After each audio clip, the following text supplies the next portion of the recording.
Doutor, indo para o nosso tema, que é o que são as questões patrimoniais no casamento e no divórcio, eu gostava que começasse pelos conceitos, né? Nós falamos de casamento, falamos do divórcio, falamos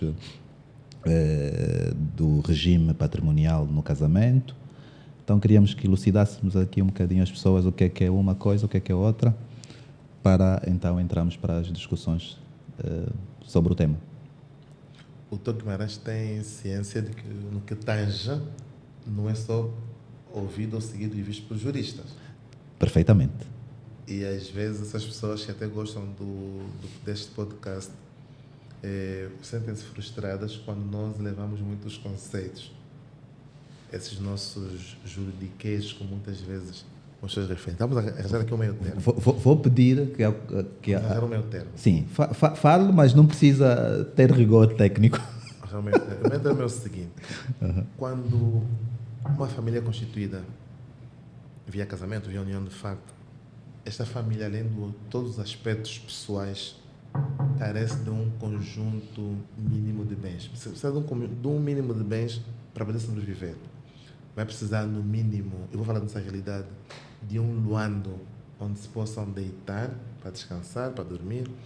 Vão precisar de um fogareiro, de uma fogueira, de um fogão, conforme o caso.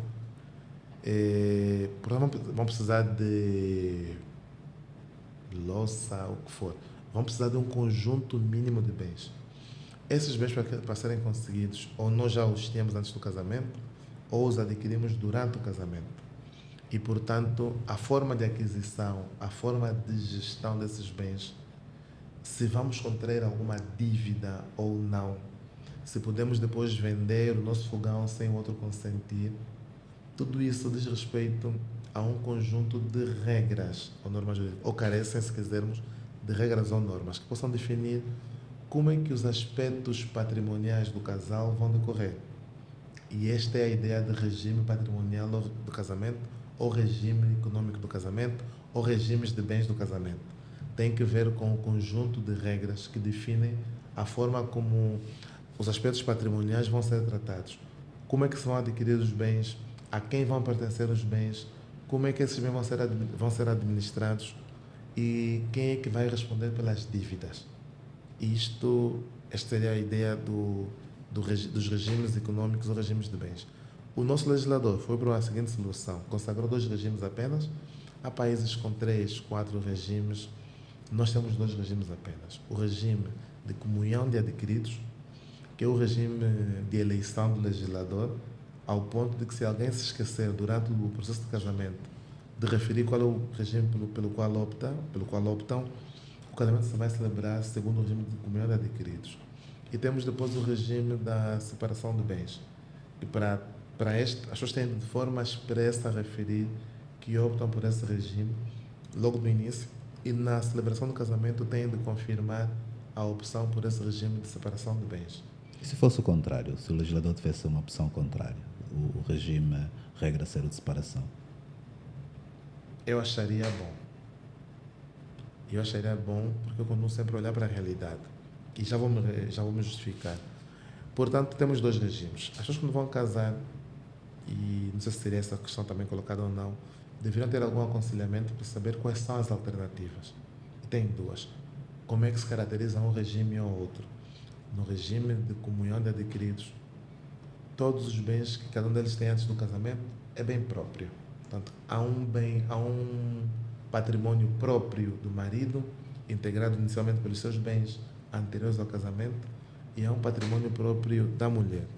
Com o casamento, todos os bens que forem adquiridos a título oneroso, isto é, que implicarem o dispêndio de dinheiro, vão integrar o patrimônio comum. São bens que pertencem a ambos. Há uma espécie de um direito virtual à metade daquele bem para cada um deles. E esse direito à metade só se vai concretizar quando o casamento terminar. Enquanto ele persistir, vai ser exercido conjuntamente, digamos assim. E, portanto, temos 3 patrimônios, o próprio de cada um deles e o patrimônio comum, no regime de comunhão de adquiridos. Primeira nota. Então, as pessoas vão ter que saber o que é que nós queremos.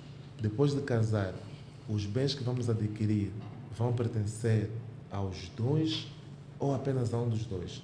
E aí vão definir, na primeira opção, pertencerem a ambos pelo regime de comunhão de adquiridos, e se quiserem que pertençam a cada um deles apenas, então vão ter de casar necessariamente segundo o regime de Separação, não é? de separação, porque neste regime não há bens comuns. Cada um tem o seu patrimônio próprio.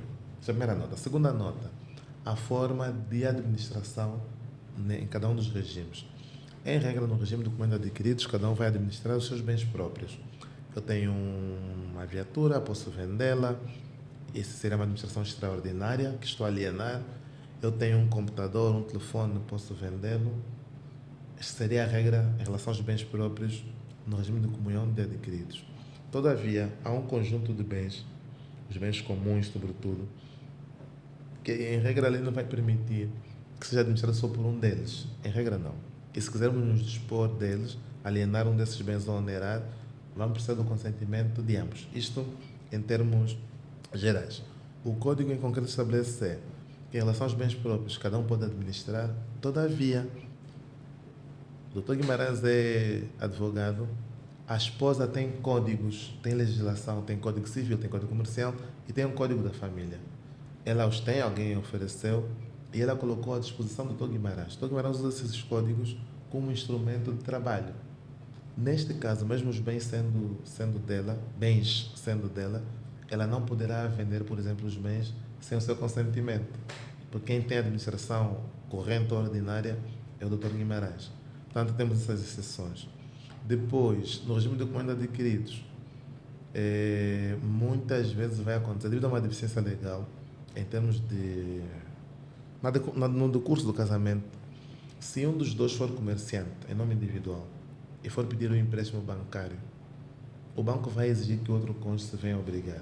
Há uma deficiência na lei, a lei não chegou ao ponto de reconhecer que, sendo uma dívida contraída em proveito comum do casal, as dívidas em proveito comum do casal são aquelas que representam um investimento e das quais, se houver lucro, vão beneficiar a família.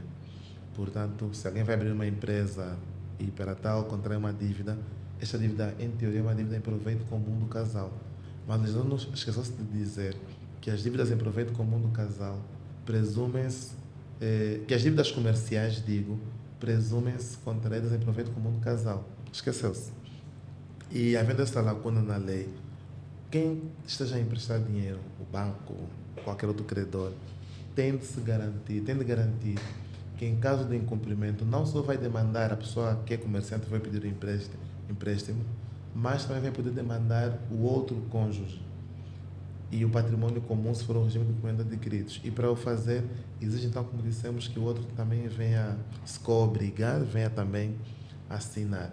E mesmo para um empréstimo do fórum pessoal, que em regra vai também beneficiar a família, não seria já uma dívida em proveito comum do casal, mas se calhar para uma dívida para ocorrer ou socorrer os encargos normais da vida familiar, vamos pedir um empréstimo para uma viatura, para comprar uma residência, o banco vai também exigir que o outro se venha obrigar. Qual é a relevância disso no regime de comunhão?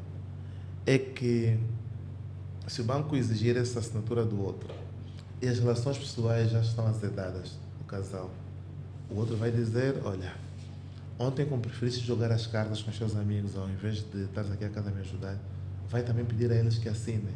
Se ontem não era importante, me abandonaste em casa, hoje vai também pedir aos seus amigos. Ou ele dizer a ela: já que todo o dinheiro que você ganha levas apenas para a tua mãe, para o teu pai, então vai pedir a eles que assinem, porque eu não posso ser teu marido apenas quando devo me obrigar ou me obrigar. E isso o que é que vai trazer em concreto? No âmbito de uma atividade comercial, vai fazer parar o comércio, o negócio. E depois os postos de trabalho, o pagamento de impostos, fornecedores e reticências. É mau. Então, o regime de comunhão, nessa perspectiva, se apresenta mal, tal como temos desenhado, para o exercício da atividade comercial. Mas só no caso em que o comerciante tem nome individual. Do nome individual, que vai conter uma dívida. Pronto. Porque para as sociedades comerciais parece que está aí uma... Sim, mas se for apresentar alguma garantia pessoal, okay. Ali vamos chegar na mesma consequência. E então, o regime de comunhão aqui emperra. Nós estamos aqui em Luanda uma empresa familiar, um dos nossos municípios, que morreu porque o casamento terminou. Esse senhor dizia que os filhos, grande parte dos filhos e a então esposa estavam sempre a votar contra quando fossem as assembleias e não conseguiam nem pagar salários, pagar dívidas com bancos, os fornecedores. A infraestrutura está ali de pé, mas a empresa morreu. E quando a empresa morre, não é só o problema para os investidores, trabalhadores e redes, como já dizemos, todos os interessados saem a perder. Nessa perspectiva, o melhor regime é o de separação. O de separação permite que cada um deles administre como quiser os seus bens próprios. Então, o banco sabe que não tem como exigir do outro em princípio.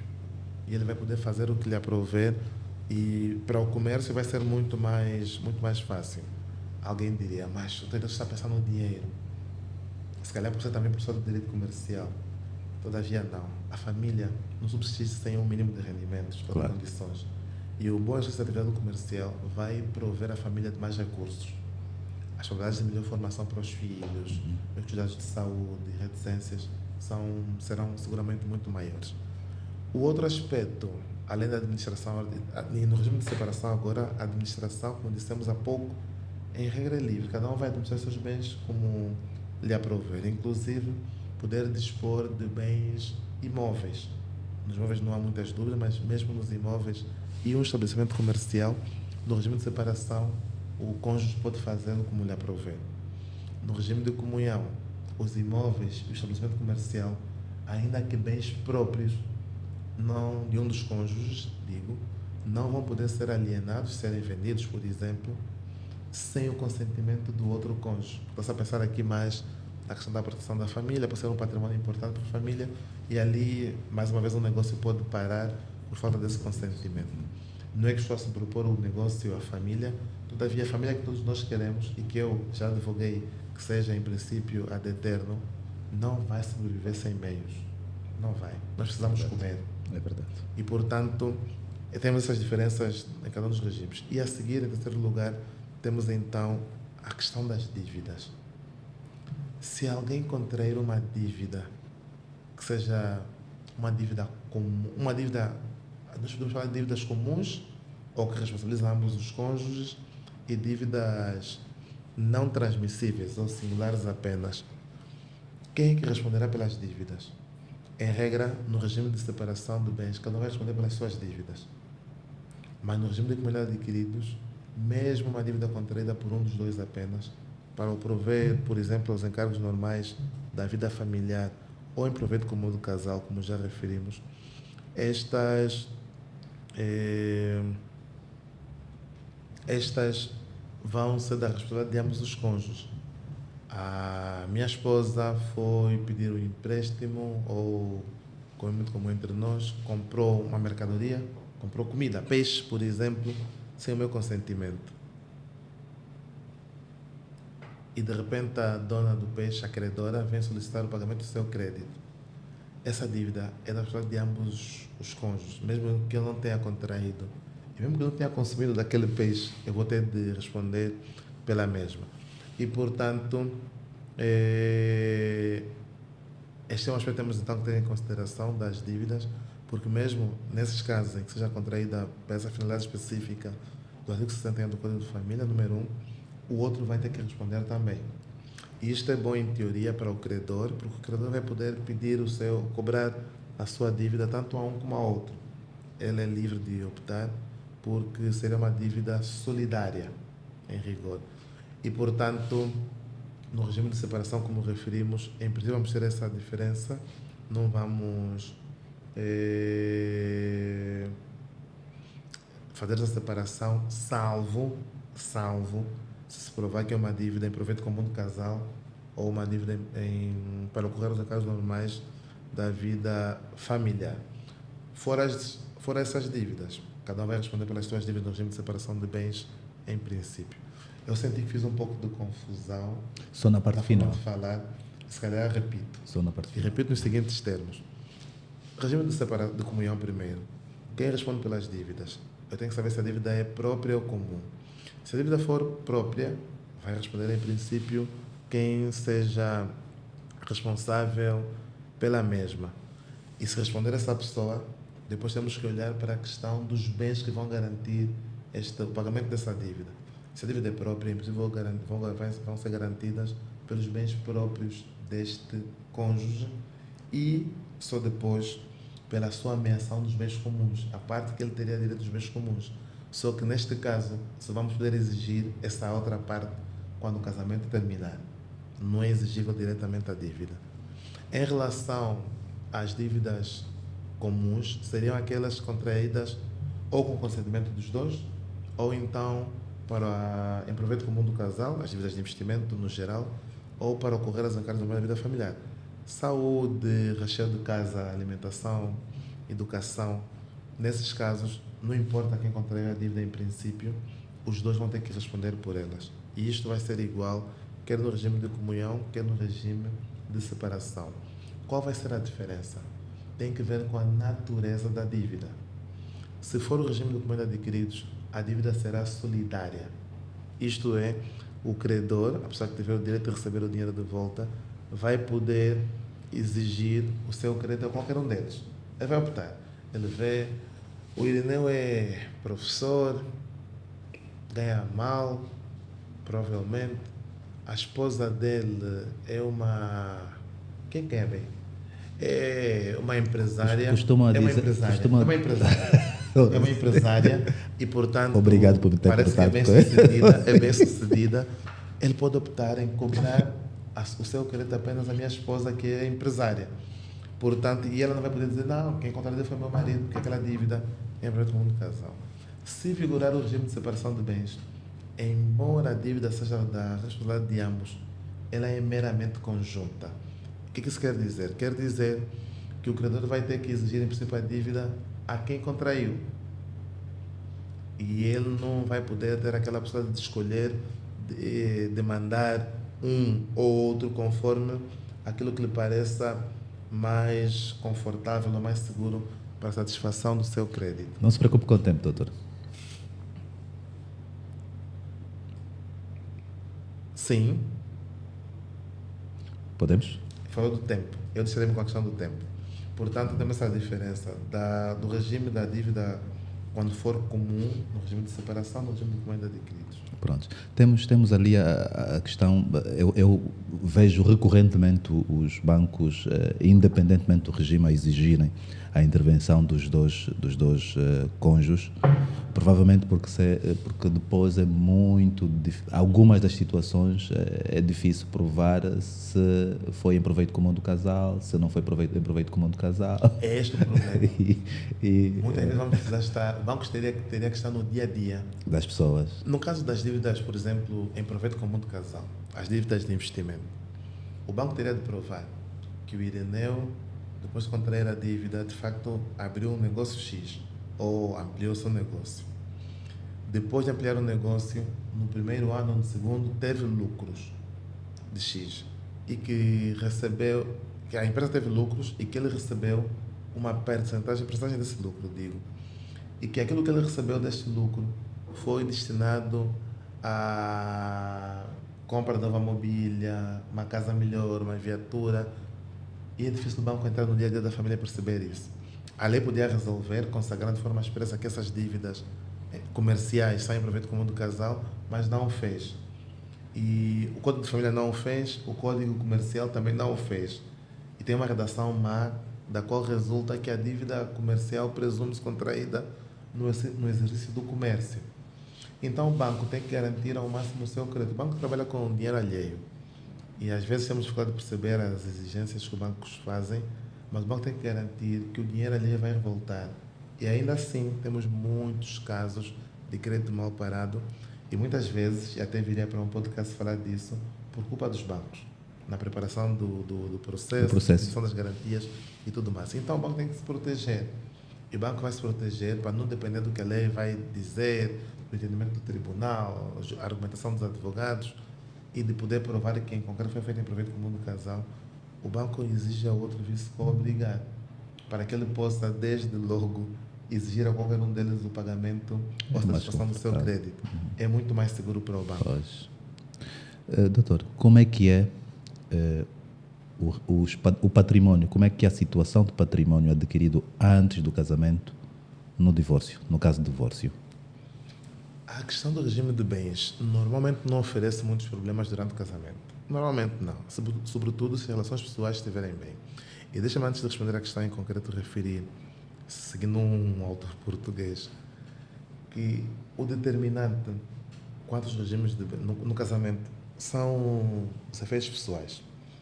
Se os cônjuges cumprem com os seus deveres pessoais, respeito, fidelidade, por exemplo, dar alguns exemplos de assistência material, espiritual, se cumprirem com isso, ainda que tenham casado segundo o regime de separação de bens, a vivência prática vai se revelar como um regime de comunhão geral ou universal.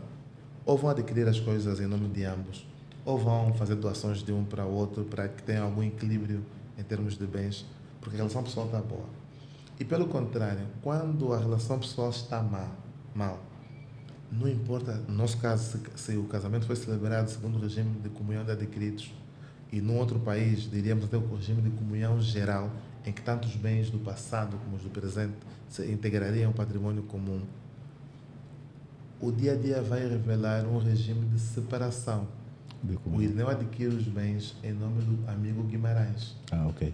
Ao O contrário. Irineu adquire os bens em nome de um primo, de uma prima. Para retirar da comunhão. E muitas vezes esses bens não são usados pela família, mas estão em nome de uma terceira pessoa. E quando a relação está correndo bem, estamos no casamento, nem se percebe. Na altura da separação, do divórcio, tem que se fazer a divisão dos bens comuns, no caso do regime do comando adquiridos. É que nos vamos aperceber, ou vamos nos aperceber, que afinal, todos aqueles bens que aparentemente o Irineu tinha, o Irineu não tem. Ele não é pobre. Os bens estão todos em nome de uma outra pessoa ou de outras pessoas. A primeira ideia com que se fica é que não há o que fazer. Pode-se tentar, é difícil, mas pode-se provar da proveniência do dinheiro e reticências. Um outro tema, mais uma vez, mas muitas vezes essa surpresa no final. Ali é que surge o problema. Como é fundamental a divisão dos bens? Nós temos que ter o cuidado, ao adquirir os bens, é o primeiro conselho, em deixar claro quem é que adquiriu o bem. Se adquiriu ela, adquiriu ela. Adquiriu ele, adquiriu ele. Adquiriram ambos. Mas isso é independente do regime? Quer dizer, na No vivência... regime de comunhão. No de ok. separação é mais simples. No de comunhão temos que deixar claro quem é que está a adquirir. Mas para que isto depois? Já tem um efeito legal? Exatamente. Que na altura da separação, do final do casamento, possamos perceber com clareza o que é bem próprio e o que é bem comum. E ainda temos um problema no regime de comunhão adquiridos. Se houver dúvidas quanto à natureza do bem, se é um bem próprio ou comum, presumem serem bens comuns. Portanto, temos que estar claros os direitos. E quando o casamento está a correr bem, as pessoas não têm esse rigor, não têm esse cuidado. Ele adquire os bens, mas põe em nome dela, ela adquire os bens, mas coloca em nome dele. E na altura da separação, temos alguma dificuldade. Imaginemos que um deles recebeu uma doação durante o casamento ou uma herança. Esses bens são bens próprios, ainda que adquiridos na consciência do casamento. Mas ela preferiu registrar a casa que recebeu de herança Em nome do marido. dele, ou se depois doar ao marido, por qualquer motivo. Tradicionalmente aprendeu que é bom que seja um homem a titular os bens, e ela seguiu a regra da tradição. Na altura da separação, não vai conseguir integrar esses bens no patrimônio comum, não é bem próprio, comum digo, mas também não vai conseguir integrar no seu patrimônio comum porque está registrado em nome dele. E até provar que o bem, se conseguir provar, vai ser um tom muito grande. Então, o primeiro conselho é deixar claro quem é que está a adquirir o quê. E eu digo isso à vontade, porque não tem um caso pessoal, falando da vida pessoal, de dificuldades nas relações patrimoniais. É completamente aberto, os bens são de ambos, o salário é de todos. E além da lei dizer isso, para nós é assim mesmo. E se o cartão multicaixa da conta de salário do Irineu está com a Isabel, ou a Isabel está com o Irineu, é completamente indiferente. É ideal que assim seja. Eu estou à vontade. Parabéns, doutor. Todavia, obrigado. Todavia, o que vejo no dia a dia é completamente diferente, no geral, na generalidade dos casos. Então é bom deixar claro quem está a adquirir o quê. E se o dinheiro resultou da compra do salário, se é um dinheiro que teve já antes do casamento, para poder provar e deixar bem clara a natureza do bem.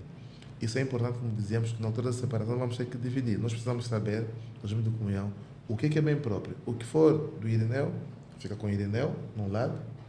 O que for da Isabel fica com a Isabel no outro lado. Mas depois temos os bens comuns. E esses, nós em rigor, teríamos que reparti-los ao meio. Teoricamente é fácil dizer isso, mas a vida prática é muito mais dinâmica. Os bens não são em número iguais. Temos, por exemplo, um único bem que é um imóvel, uma casa. Não vamos cortar a casa. Como é que vamos fazer? Podemos pensar, bem, é simples, vendemos a casa e cada um recebe uma parte do dinheiro. Ou vendemos a casa, ou colocamos a casa na renda, em arrendamento, e vamos repartindo o valor das rendas. Mas pode não haver esse interesse dos dois. Então, e depois podem existir dívidas de um para com o outro. Olha, podes dar-me dinheiro para isso, podes pagar aquele outro, vou devolver depois. Eu nunca devolvo, o casamento está a correr bem, nem outro cônjuge se lembra de cobrar.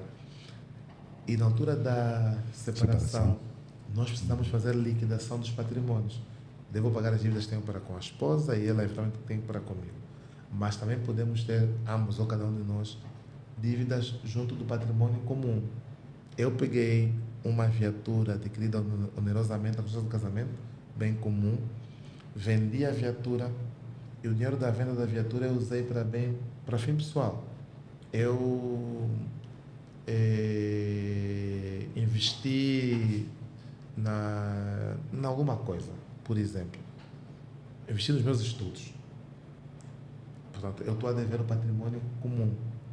Quando tivermos a dissolver o casamento, eu tenho que devolver esse valor que eu tenho em dívida ao patrimônio comum. E então, dividir a meio, que seria o ideal. Depois pode mostrar que não vai ser bem a meio, porque eu já devo alguma coisa àquele patrimônio comum. E temos operações matemáticas complexas e precisamos, além de um jurista aqui, de um matemático, de um economista, pelo menos diríamos, para ajudar a perceber bem os bens. O que é que nós juristas vamos fazer? Vamos pedir o título dos bens. O imóvel, a casa, a empresa, está registrado em nome de quem? Em nome dele. É bem próprio, em princípio. Aquela viatura está registrada em nome de quem? Dela. É bem próprio dela, em princípio. Depois é que virão os problemas. Não, mas não, o dinheiro foi dele, o dinheiro foi do patrimônio comum e só vamos ver depois. Depois, a outra parte dos matemáticos, gestores ou economistas, vão nos ajudar então a fazer os cálculos. O que cada um de vocês deve a outro? Ou o que deve ao patrimônio comum? Essas operações têm que ser feitas para que fique claro o que estamos a fazer. E aproveito fazer um parênteses, já volto à questão. Nessa questão da divisão, quando vamos a tribunal, às vezes encontramos situações horríveis. Há casas que não existem. Como assim uma casa não existe, está ali erguida? Não tem título. Não tem existência jurídica porque não estão registradas. Não tem título nenhum. Para o Estado, não existem. E se aquele bem não existe juridicamente, não está inscrito na Constituição do Registro Predial, como partilhar? Não pode entrar na partilha. Como meiar? Os juízes, às vezes, se permite a expressão, ligam o coração. Entendem que não seria justo não fazer a partilha. Temos 4 imóveis de autoconstrução não registrados. Bem, 2 ficam confusos. Esses imóveis não podem entrar na partilha. Vai parecer injusto, os imóveis não existem. Vocês têm que ter o cuidado primeiro de tratar de legalizar os imóveis, garantir os seus direitos sobre aquele imóvel, e só depois é que vão poder incluir esses bens na partilha.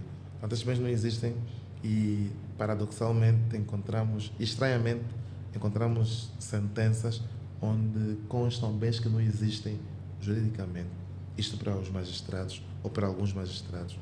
Voltando então à questão, temos de ter essa questão, a primeira de garantir o título e referir a proveniência.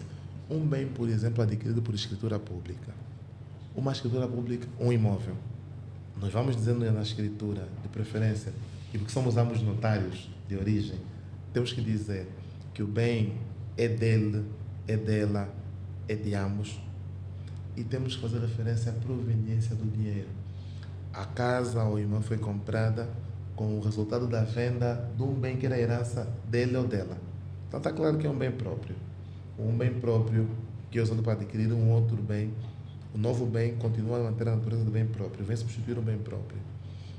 Temos que deixar claro, quando vamos construir uma sociedade comercial, que o dinheiro que eu usei para a minha entrada para poder adquirir a minha cota resultou ou não do meu salário.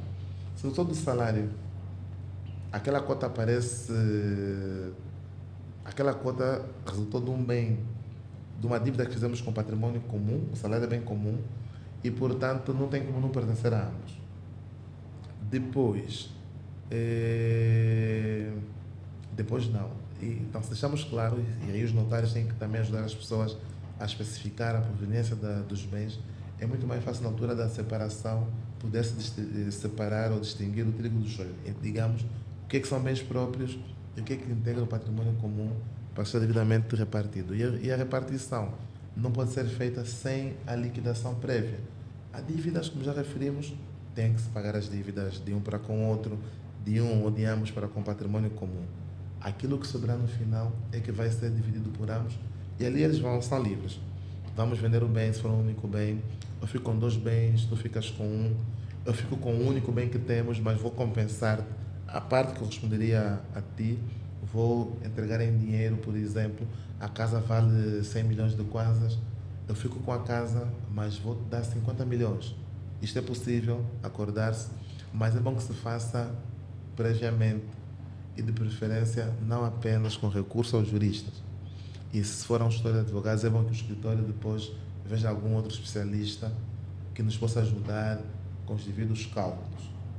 Só não será assim se, por exemplo, e agora estou a pensar, voltando ao início, nos meus hobbies, e vou para casa seguir pensar nisso, pensar numa solução informática em que coloquemos os bens todos e ele nos diz logo como é que podemos partilhar. Isso é possível fazermos em termos informáticos. Pois. E passa também um bocadinho por fazer um bom planejamento da aquisição ou do casamento ou do património no casamento. Para passar por aquele planejamento inicial e decidir. E vou começar pelo lado mais positivo. A família adquiriu uma série de bens e quer proteger esses bens. Quer evitar, inclusive, que os conflitos futuros possam afetar o uso, fruição ou disposição daqueles bens. Uma primeira proposta é constituir uma sociedade familiar. E vão ter de consultar o Dr. Guimarães, que é advogado, ou algum outro consultor, que lhes possa ajudar a redatar as cláusulas do contrato de sociedade de tal forma que não se permita a entrada de pessoas estranhas na família.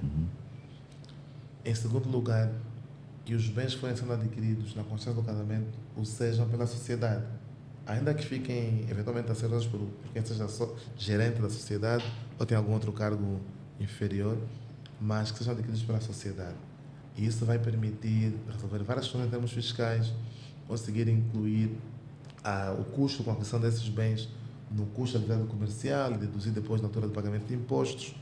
Isto vai permitir que quando os membros da família se desentenderem, não peguem ou afetem aqueles bens a outro fim ou finalidade, porque vão precisar de uma decisão da sociedade, que vai ser tomada nos termos que vão ser definidos no próprio contrato de sociedade, por um lado, aquilo que não quiserem revelar para terceiros num acordo parasocial, por outro lado, que é algo que eu adoro bastante, Sim. o meu tema da dissertação do mestrado, e que vão poder também, eu seria aconselhável também celebrarem os chamados protocolos familiares, que é uma espécie de um acordo parasocial, mas em que vamos ter aspectos familiares e o impacto ou não dessas relações familiares na questão da empresa familiar. Seria uma solução boa para a proteção da família e garantir que a ideia das empresas familiares, que as próximas gerações possam também beneficiar daquele patrimônio. Quando se constrói uma sociedade familiar, não estamos a pensar nos que existem apenas. Estamos a pensar nas 3, 4 gerações vindouras e eventualmente muito mais do que isso. Isto no lado positivo. Depois, no lado dos problemas, eu posso decidir que aqueles bens que eu adquiri antes do casamento e que eventualmente não estejam já registrados, eu vou registrá-los. E eu tenho um exemplo pessoal. Eu vendi uma viatura a um amigo. Uma viatura que eu tinha. A relação é tão boa que ele nem quer saber de ir à concessionária automóvel registrar o carro em nome dele. O carro continua registrado em meu nome. Se ele chegar a se divorciar, a esposa não vai poder dizer que aquele bem foi adquirido onerosamente à custa do casamento. Até foi, mas não está registrado em nome dele. Ele nem quer saber de compra e venda. Dele, compra e venda, começa a toda reconhecida. Ele diz-me que deixou perder aquilo. Portanto, ela não vai poder contar com aquele bem na altura da dissolução. E se o juiz for rigoroso, não vai incluir aquele bem no patrimônio comum. Aquele bem não está sequer no patrimônio deles. Pois. Então, há essa necessidade de... E aí há um risco muito grande. Ele tem que estar mais preocupado com o casamento do Dr. Irineu do que dele próprio. Exatamente. Depois, olha, está aí perfeito o exemplo. A minha esposa pode reclamar aquele bem.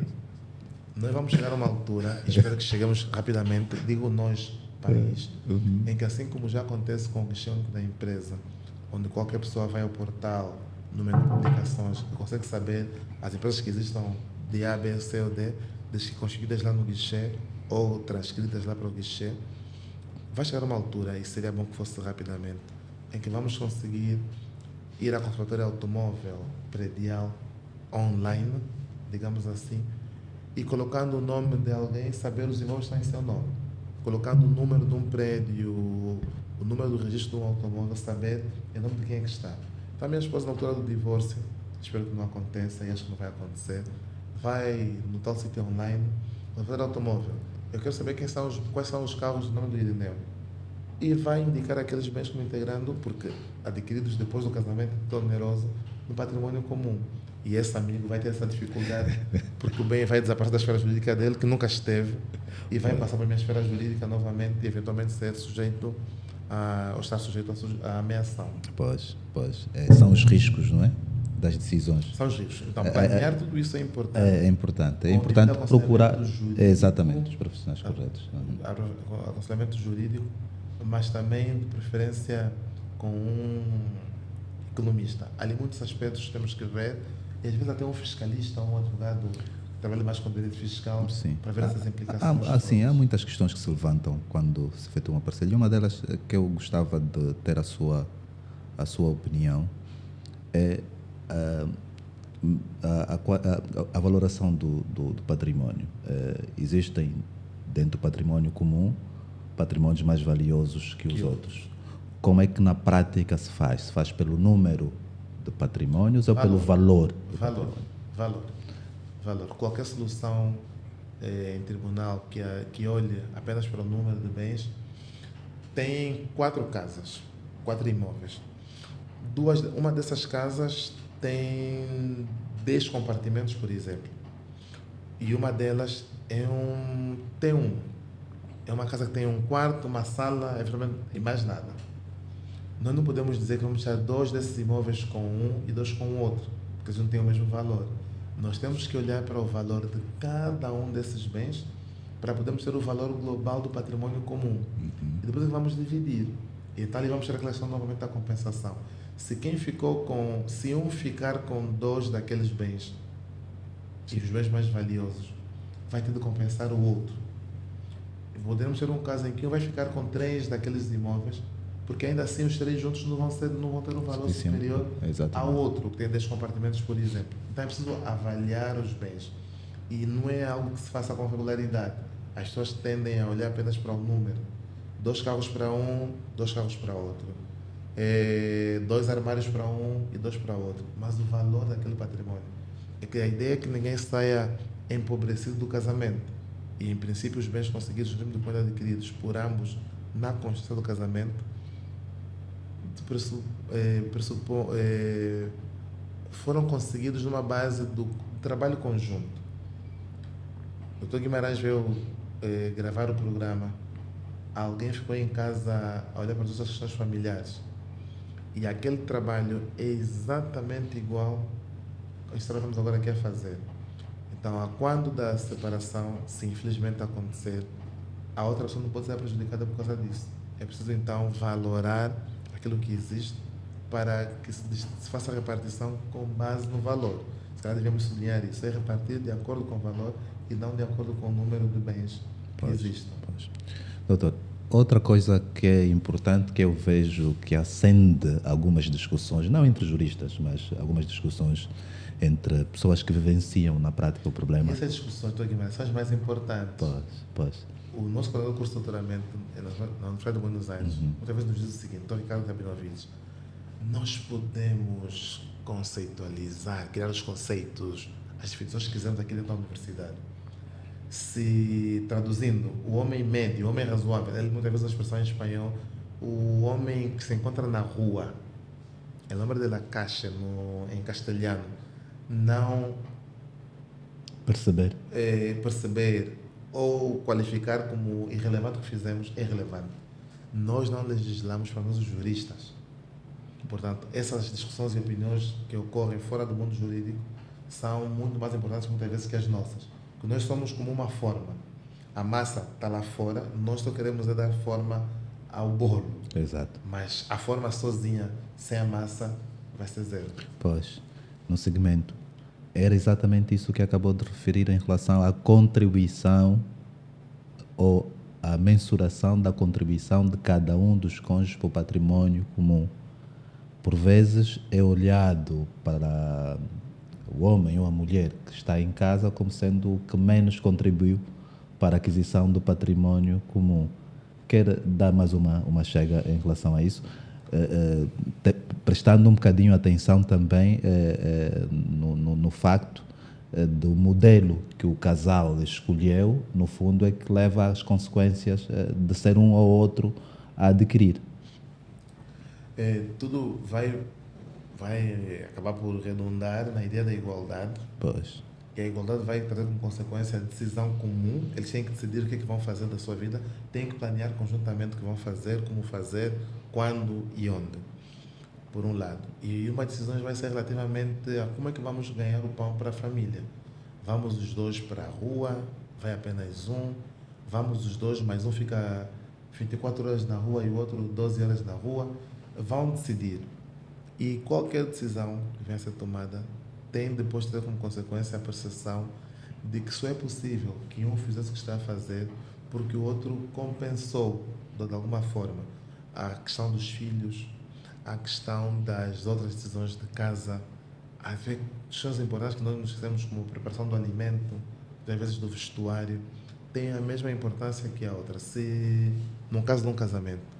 E, portanto, se decidimos que o modelo é este, que ela vai trabalhar e eu fico em casa, no final eu não posso estar prejudicado por força disso.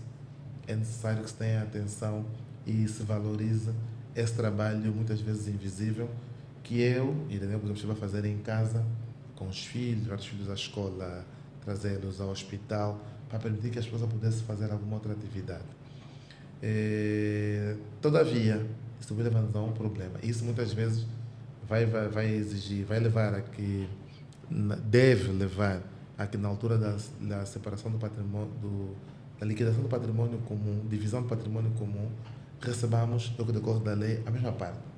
Mas eu é que trabalhei, eu que tenho o salário maior, eu é que investi.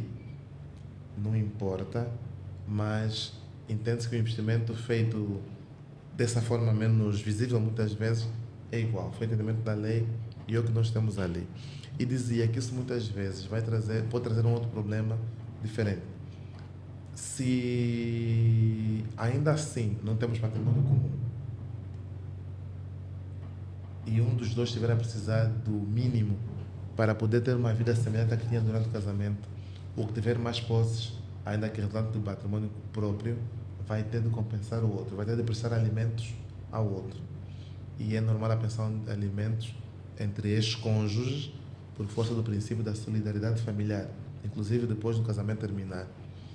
Todavia, o que se vai discutindo é até quando é que essa obrigação deve se manter.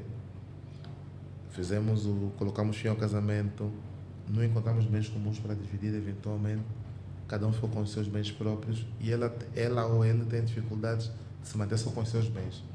E então fixa uma pressão de alimentos. O que acontece muitas vezes na prática é ser ad eterno. O Ireneu continua a receber alimentos dela e não quer trabalhar porque sabe que aquilo é suficiente para poder sobreviver. E o que se vai defendendo é que o ex-cônjuge não é bem uma instituição de financiamento ou de crédito ou de beneficência. Usando aquela expressão que falou um bocadinho do segundo salário. Nesse caso até nem seria, era único, né? Era único. É necessário que a pessoa receba aqueles alimentos durante algum tempo, mas depois tem de procurar fazer alguma coisa. Tem de trabalhar, tem de empreender, com aquele rendimento, tem de procurar estudar, se for ainda oportuno, mas tem de fazer alguma coisa, porque não pode continuar ad eterno a depender do outro. O princípio é de que devemos trabalhar. E diríamos, com um texto bíblico, quem não trabalha, que não coma. Portanto, a ideia é que temos que trabalhar e não se pode manter alguém na ociosidade a título de que está a receber alimentos, devido a esse princípio da solidariedade, ad eterno. E não é só na prestação de alimentos, doutor. Eu queria que refletisse também, acrescentando, vamos assim dizer, não diria dificuldades, mas um elementozinho na reflexão que acabou de fazer. Se esse cônjuge que, por escolha de ambos ou de um deles, decidiu ficar em casa, vamos reconfigurar. Se esse cônjuge decidiu ficar em casa voluntariamente e decidiu manter-se na ociosidade, nem colaborar com a levada, com a ida dos filhos à escola, quem faz isto é o mesmo terceirizando serviços. Olha, tens de contratar uma trabalhadora para cuidar das crianças. Pois. Tens de contratar um serviço ou um motorista para levar as crianças à escola eventualmente. Exatamente. Tens de contratar alguém para cozinhar. Sim. E eu não vou trabalhar, não quero trabalhar, não me apetece trabalhar, também estou farta, o meu chefe é chato, estou farto do engarrafamento, eventualmente, não, estou farto, porque não posso de um senhor, que é o mais raro, não quero trabalhar. Num caso desses, voltamos à questão das decisões. Ou ele, ou ela, quem se sentir lesado, decide por fim ao casamento, por violação do dever de assistência material, de colaboração com as questões do lar, ou então vai suportar continuar a viver assim e não poder alegar esse facto quando o casamento se dissolver. Não é recomendável, pode acontecer, mas se tivessem passado pela dita formação e percebido também nas questões laborais que é preciso que os dois sustentem a família, força da igualdade, e que esse incumprimento pode levar ao pedido de divórcio, e que se ele ou ela pedir o divórcio, o outro não vai poder se opor, por ser, como referiu, um direito potestativo. Portanto, as pessoas vão ter uma consciência melhor e vão, se calhar, optar por uma conduta melhor, ou vão saber que vão poder fazer aquilo, não nada fazer, mas depois não poder contrariar um pedido de divórcio eventualmente. Portanto, se alguém se colocar numa situação do gênero, outro cônjuge vai apelar ou pode pedir o divórcio, se ainda assim não conseguir demover o seu cônjuge dessa posição, a não ser que entenda ser irrelevante. Se quiser ainda assim, muitas pessoas dizem, bem, querendo ou não, é a minha esposa, é o meu esposo, vou suportar, mas ali não podemos no final dizer, juiz, ela não pode ter metade da herança, da herança não, do patrimônio comum, dos bens que adquirimos onerosamente, porque só eu trabalhei porque ela decidiu não trabalhar. E temos prova testemunhal, inclusive, nesse sentido. Isto para a lei é irrelevante. No final, o que você vai olhar é, há bens adquiridos a título oneroso na constância do casamento, no regime de documentos adquiridos, sim. Então, são bens comuns. E esses bens comuns devem ser divididos entre os dois. Não podia ser assim, não temos como reverter. E volto mais uma vez a uma das partes iniciais, a questão do curso e do aconselhamento com um profissional antes de casar, é que depois de casar o regime de bens não se vai alterar. É uma das regras sagradas do Código, se imprimir a expressão sagrada. E, portanto, se depois ele viu que era melhor o regime de separação, já não vão poder alterar. Se ela vir que era melhor o regime de comunhão, já não vão poder alterar. Salvo, e aí não é alteração em rigor, mas salvo se divorciarem e voltarem a casar. E não é o que as pessoas vão querer fazer seguramente. Sim. Portanto, sim, há que ver essas questões todas antes mesmo de tudo. Doutor, uma conversa bastante agradável, foi uma honra conversar consigo sobre essas temáticas. O tempo há pouco e que nem acabamos ainda. Estamos a 2 horas, doutor. 2 horas de conversa. Deixa-lhe dizer que é das conversas mais longas desde o início do podcast. Não chegamos a 2 horas a nenhuma conversa. Essa fluiu e chegou a 2 horas, não é? Pronto, vamos ter que dividir depois isso se calhar em 2 ou 3 programas, porque temos... Doutor Guimarães, desculpa lhe cortar. Eu já ia dizer, doutor Guimarães, há aspectos que não abordamos e que se calhar ia precisar de fazer um segundo programa. E estamos a falar de 2 ou 3 programas deste que eu vou falar. Mas que aspectos é que deixaram? Não, mas isso também depois falamos noutra altura, é melhor. É melhor até porque cada um de nós tem que voltar às suas famílias, a honrar. Há um aspecto que eu gostava de um dia, se calhar, abordar de forma específica: divórcio. E temos as questões patrimoniais por aprofundar. Hoje ficamos basicamente no... Falamos de tudo, hoje na verdade viajamos muito. Viajamos nos conceitos, mas temos depois que aprofundar. E temos a parte, se calhar, mais importante, que tem que ver com os filhos. Sim. E isto costuma ser maltratado pelos intervenientes todos. Os dois, marido, o pai, aqui digo o pai e a mãe, por um lado, muitas vezes pelos tribunais, o tipo de decisões que se tomam quando se tolera que um abusa do direito do outro e reticências, quando se difere. E essa é uma questão... Essa é uma questão muito complexa, na verdade. Por mais com soluções simples, legais, que não queremos aplicá-las. Sim, eu penso que as soluções legais, por vezes, também não chegam ao âmago da solução do problema. Permita-me discordar. Nesse caso, eu acho que chega. Mas nós não queremos decidir como a lei está a mandar. E se calhar vamos falar... Até podemos decidir por vezes, mas o cumprimento ou o incumprimento às vezes está na decisão que cada um deles vai terminar.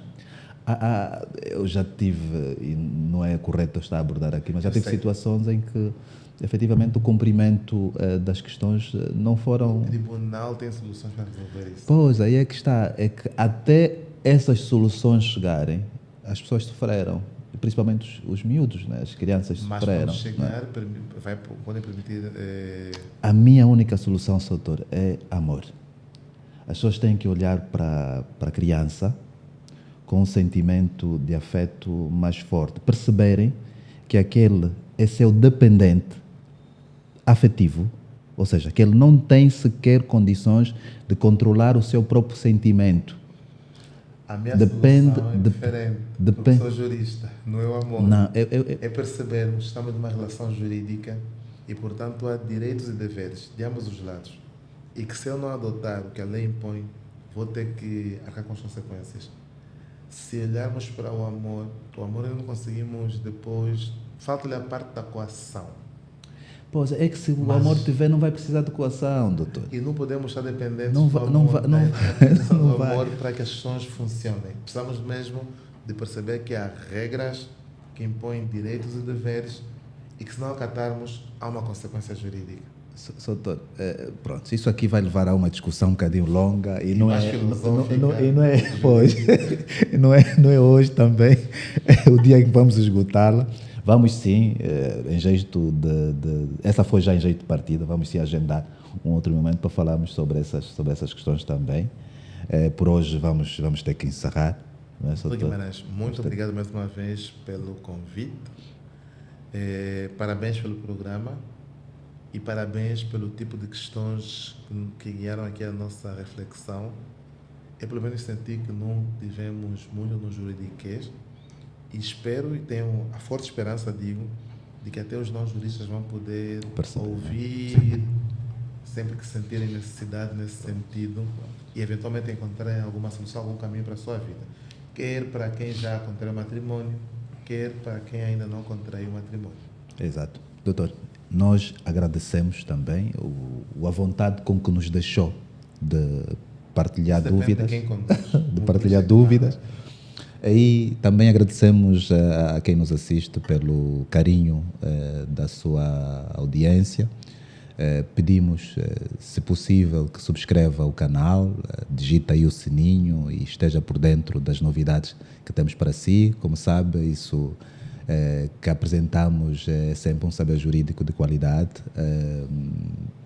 Por vezes temos que adentrar para linguagens menos técnicas para que você compreenda, não é? Mas é como tudo, o nosso público é vasto, é constituído por juristas e não juristas, e a ideia é chegar a todo mundo, é permitir que todo mundo tenha acesso a este conhecimento jurídico. Então, muito obrigado e até a próxima.